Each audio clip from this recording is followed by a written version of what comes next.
ಭಾರಿ ಗಾತ್ರದ ಆನೆಯೊಂದು ಅದನ್ನ ರಕ್ಷಣೆ ಮಾಡೋದಕ್ಕೆ 8 ತಂಡಗಳ ನಿರಂತರ ಕಾರ್ಯಾಚರಣೆ. ಗಜಗಾತ್ರದ ಗಜಪಡೆಯನ್ನ ರಕ್ಷಿಸೋದಕ್ಕೆ ಒಂದು ವಿಭಾಗ 8 ಗಂಟೆಗಳ ಕಾಲ ನಿರಂತರ ಪರಿಶ್ರಮ.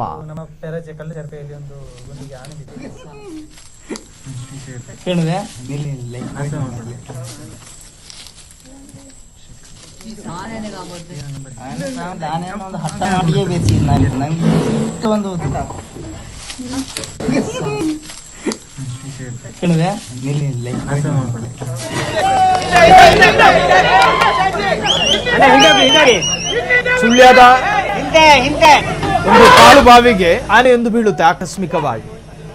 ಆ ಆನೆ ಒಂಟಿ ಸಲಗ ಬಾವಿಗೆ ಬಿದ್ದಂತಹ ಆನೆಯನ್ನ ರಕ್ಷಣೆ ಮಾಡ್ತಾ ಇರುವಂತಹ ದೃಶ್ಯವನ್ನು ಗಮನಿಸ್ತಾ ಇದ್ದೀರಿ. ಒಂದು ಕಡೆ ಅದನ್ನ ರಕ್ಷಣೆ ಮಾಡೋದಕ್ಕೆ ನಿರಂತರ 8 ಗಂಟೆಗಳ ಕಾರ್ಯಾಚರಣೆ ಮಾಡಲಾಗಿದೆ. ಆಕಸ್ಮಿಕವಾಗಿ ಬಾವಿಗೆ ಬಿದ್ದಿತ್ತು. ಬಾವಿಗೆ ಬಿದ್ದು ಹೊರಡಾಡ್ತಾ ಇತ್ತು ಹೊರಗೆ ಬರೋದಕ್ಕೆ. ಒಂಟಿ ಸಲಗ ಅತಿಯಾದ ಕ್ರೋಧಗಳಿರ್ತಾವೆ, ಕೋಪ ಬರುತ್ತವೆ. ಸೊ ಇಂತಹ ಸಂದರ್ಭದಲ್ಲಿ ಅದನ್ನ ಹ್ಯಾಂಡಲ್ ಮಾಡೋದು ಕೂಡ ಬಹಳಷ್ಟು ಕಷ್ಟ. ಸಂಬಂಧಪಟ್ಟಂತಹ ಅಧಿಕಾರಿಗಳು ಬಾವಿ ಹತ್ರ ಬಂದರು. ಇದು ದಕ್ಷಿಣ ಕನ್ನಡ ಜಿಲ್ಲೆ ಸುಳ್ಯದಲ್ಲಿ ನಡೆದಿರ್ತಕ್ಕಂತಹ ಘಟನೆ ಇದು.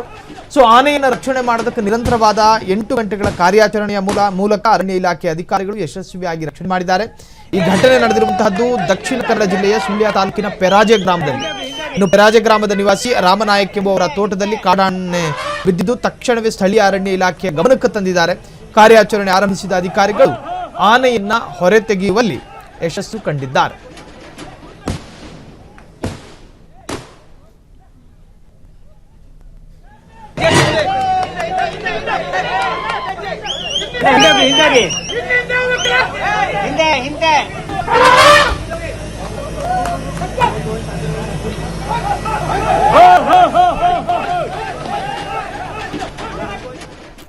ಕ್ಷಣ ಕ್ಷಣದ ಸುದ್ದಿಗಳಿಗಾಗಿ ಫ್ರೀಡಂ ಟಿವಿ ಸಬ್ಸ್ಕ್ರೈಬ್ ಮಾಡಿ, ಲೈಕ್ ಮಾಡಿ ಹಾಗೂ ಫಾಲೋ ಮಾಡಿ.